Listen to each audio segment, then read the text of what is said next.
கிடந்தாயோ முறைதான் ஒரு முறைதான் உன்னை பார்த்தால் அது வரமே நினைத்தால் உன்னை நினைத்தால் கண்ணில் கண்ணீர் மழை வருமே யாரோ யாரோ நீ யாரோ. வணக்கம் மக்களே, welcome to voice of brothers. நான் உங்கள் மௌலி.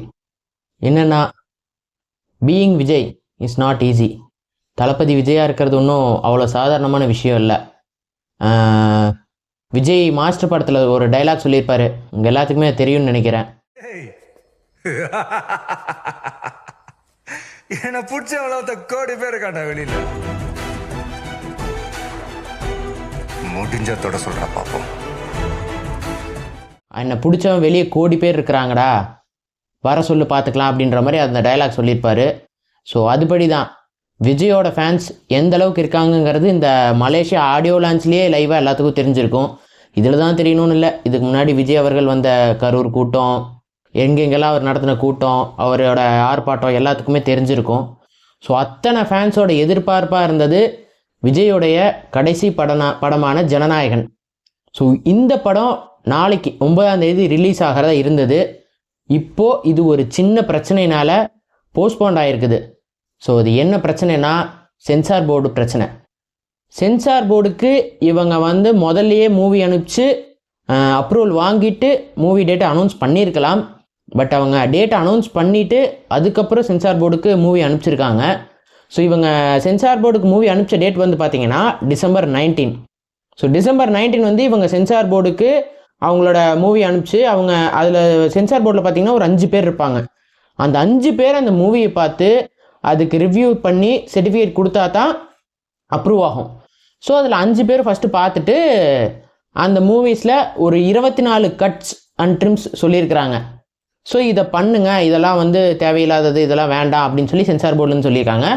ஸோ கேவிஎன் ப்ரொடக்ஷன் என்ன பண்ணியிருக்காங்க, வித்தின் 2 days 21ஆம் தேதியே அவங்க சொன்ன கட்ஸு அந்த கிளிப்ஸு எல்லாமே எடுத்துட்டு 21ஆம் தேதி எகைன் சென்சார் போர்டுக்கு அனுப்புகிறாங்க இதை ரிவ்யூ பண்ண சொல்லி. ஸோ அந்த டைமில் தான் பிரச்சனையே ஆரம்பிக்குது. என்னென்னா, அந்த 5 பேரில் 4 பேர் பார்த்துட்டு யூஏ சர்டிஃபிகேட்டில் வரும்னு சொல்லி கொடுத்துட்டாங்க. அண்ட் இன்னும் ஒருத்தர் அவர் அந்த மூவியை பார்க்கல. ஸோ அவர் பார்க்காதது இங்கே அப்டேட் ஆகாதனால, அடுத்து அந்த நியூ இயரு லீவு அந்த மாதிரிலாம் வந்தனால ஸோ அவர் பார்க்கவே இல்லை. ஸோ பார்க்காம இப்போ மூவி டீம் மறுபடியும் கேட்கவும் அவங்க இன்னும் சென்சார் அப்ரூவலே கொடுக்கல. ஸோ உங்களுக்கே தெரியும், சென்சார் அப்ரூவல் கொடுக்கலன்னா ஒரு மூவி ரிலீஸ் ஆகாது. இப்போது இந்த பிரச்சனை இந்த படத்துக்கு மட்டும்தான் வருதுன்னு நினைக்கிறீங்களா? பிகினிங் ஃப்ரம் காவலன்லேருந்து எடுத்திங்கன்னா இப்போ கடைசியாக லியோ படம் வரைக்கும் விஜய் அவர்களுடைய படத்துக்கு பிரச்சனை வராத மூவிங்கிறது என்ன இருக்குது? ஸோ அவ்வளோ பிரச்சனையை தாண்டி ரிலீஸ் ஆனால் அந்த மூவி ஹிட் ஆகத்தான் செய்யுது. ஸோ இந்த அளவுக்கு பிரச்சனை பண்ணுறாங்க இல்லையா? இது இப்போ கேவிஎன் ப்ரொடக்ஷன் ஒரு கேஸ் போடுறாங்க, கோர்ட்டில் கேஸ் போட்டு அவங்க எங்களுக்கு சென்சார் போர்ட்லேருந்து இந்த மாதிரி டிலே பண்ணுறாங்க. ஸோ நாங்கள் மூவி 9th அன்னைக்கு ரிலீஸ் வச்சுருந்தோம். ஸோ இவங்க டிலே பண்ணுறனால எங்களுக்கு அதில் ப்ராப்ளம் ஆகுதுன்னு சொல்லி வச்சுருந்தாங்க. கோர்ட் புஷ் பண்ணுற மாதிரி என்ன கேட்குறாங்க, நீங்கள் ஏன் 9ஆம் தேதி தான் ரிலீஸ் பண்ணணுமா, 10ஆம் தேதி கூட ரிலீஸ் பண்ணலாமே அப்படிங்கிற மாதிரி இவங்களை சிக்க வைக்கிற மாதிரி. ஏன்னா ஒரு ப்ரொடக்ஷனோ எத்தனை கோடி பட்ஜெட்டில் எடுத்தாலும் ஒரு சென்சார் போர்டு கிட்ட போய் இந்த டேட்டில் நான் மூவி ரிலீஸ் பண்ணுறேன், அதுக்குள்ளே எனக்கு சென்சார் போர்டு கொடுங்கன்னு சொல்லிலாம் கேட்க முடியாது. அதுக்கு ரூல்ஸும் கிடையாது. ஸோ அதனால் கோர்ட் அப்படி ஒரு கேள்வி இவங்க கிட்ட கேட்டிருக்கு. அந்த டைம்லேயே சென்சார் போர்டு கிட்டையும் நீங்கள் ஏன் கொடுக்க மாட்டேங்கிறீங்க, இதுக்கு நீங்கள் பதில் சொல்லுங்கள் அப்படின்னு சொல்லி கேட்டிருக்கிறாங்க. இதுக்கு சென்சார் போர்டு சைட்லேருந்து என்ன சொல்லியிருக்காங்கன்னா, அதாவது இந்த மூவியில் ஒரு மதம் சார்ந்த ஒரு விஷயங்கள்லாம் வருது. ஸோ அதை எதிர்த்து ஒருத்தர் கேஸ் போட்டிருக்காரு.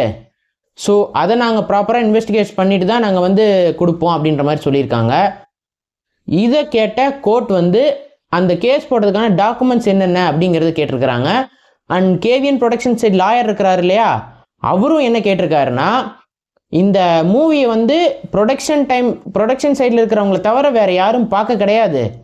அந்த கேஸ் போட்ட ஆள் யார், அந்த டீட்டெயில் சொல்லுங்கள், எப்படி மூவி இன்னொரு 3rd person பார்த்தாங்க, ப்ரொடக்ஷன் டீம் அண்டு சென்சார் போர்டை தவிர இன்னொரு ஆள் யார் பார்த்தா அப்படிங்கிற சொல்லி இவங்களும் கேட்டிருக்காங்க. ஆனால் அந்த டீட்டெயில்ஸ் எல்லாம் சென்சார் போர்டு கொடுக்கல. ஸோ நமக்கு இதுலேயே தெரியுது இது சென்சார் போர்டு எந்த அளவுக்கு கேம் ஆடுறாங்க, இதில் வந்து பாலிடிக்ஸ் உள்ளே இன்வால்வ் ஆகி விளையாடுதுங்கிறது நமக்கு இந்த விஷயத்துலேயே நல்லா தெரியுது. இதில் என்னென்னா, ஒரு ப்ரொடக்ஷன் வந்து 500 கோடி பட்ஜெட் செலவு பண்ணி ஒரு மூவி வந்து எடுத்திருக்காங்க. ஸோ அந்த மூவி ரிலீஸ் ஆகிறதுக்கு எவ்வளோ பேர் வெயிட் பண்ணுறாங்க. அண்ட் இது தளபதி விஜய் அவர்களோட லாஸ்ட் மூவி. இதில் எவ்வளோ எமோஷன்ஸ் கனெக்ட் ஆகிருக்கு, இந்த ப்ரொடக்ஷன் கீழே எத்தனை பேர் ஒர்க் பண்ணியிருக்காங்க. ஸோ இதெல்லாம் எதை பற்றியும் கவலைப்படாமல் இவங்களோட கேவலமான அரசியலை உள்ளே கொண்டு வந்து ஒரு மூவியில் கொண்டு வந்து அந்த அரசியலை காட்டணுமா? இது வந்து இவங்களுக்கே எவ்வளோ பெரிய ஒரு அநியாயமாக தெரியல. ஆக்சுவலி இந்த கேஸ் நடந்து இப்போ நாளைக்கு மார்னிங் 10:30 தீர்ப்புன்ற மாதிரி கோர்ட் சொல்லியிருக்காங்க.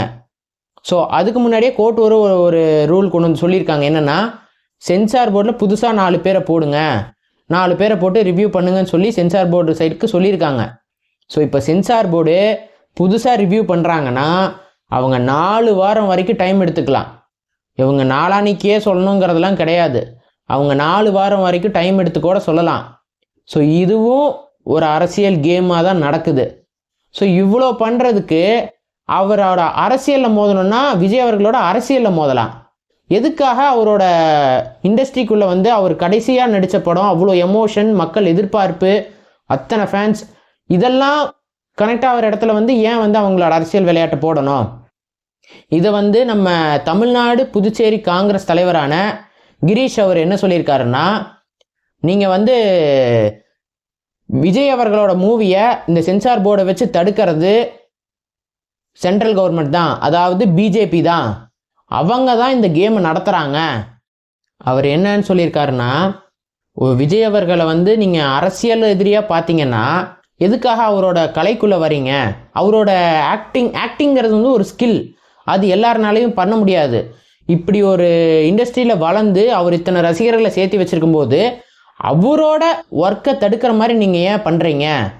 மோதணுன்னா பொலிட்டீஷியன் விஜய் கூட மோதுங்க, ஆக்டர் விஜய் கூட மோதாதீங்க. உங்களுக்கு பொலிட்டிக்கலாக ஆப்போசிட்னா பொலிட்டிக்கலாக தான் மோதணும்.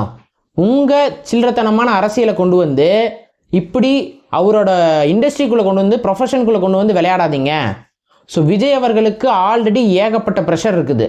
இன்னும் கரூர் கேஸ் இன்சிடெண்ட் இருக்குது. அதுக்கு வந்து January 12th வந்து அவர் டெல்லி போக வேண்டியது இருக்குது. ஸோ அதுக்கு நடுவில் மறுபடியும் இந்த மூவிக்கு வந்து இவ்வளோ பிரச்சனை வந்ததுன்னா அவர் எவ்வளோ தான் பார்ப்பார்? அவரும் ஒரு மனுஷன் தானே.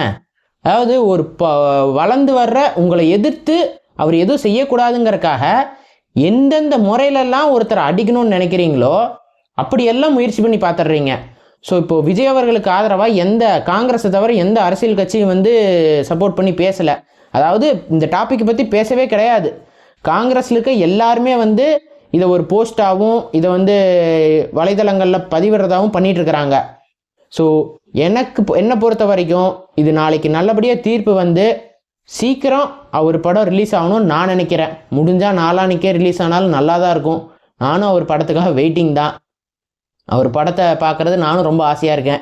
ஏன்னா அவரோட லாஸ்ட் மூவி அரசியல் கதைகள்லாம் நிறையா உள்ளே வந்திருக்குதுன்னு சொல்கிறாங்க. டைரெக்டாக பாலிடிக்ஸை நிறையா விஷயத்த இன்வால்வ் பண்ணியிருக்காங்கங்கிற மாதிரியும் சொல்கிறாங்க. ஸோ இதெல்லாம் என்னங்கிறத வெயிட் பண்ணி பார்க்கலாம். அடுத்து ஒரு நல்ல வீடியோவில் சந்திக்கிறேன். அது வரைக்கும் பாய்.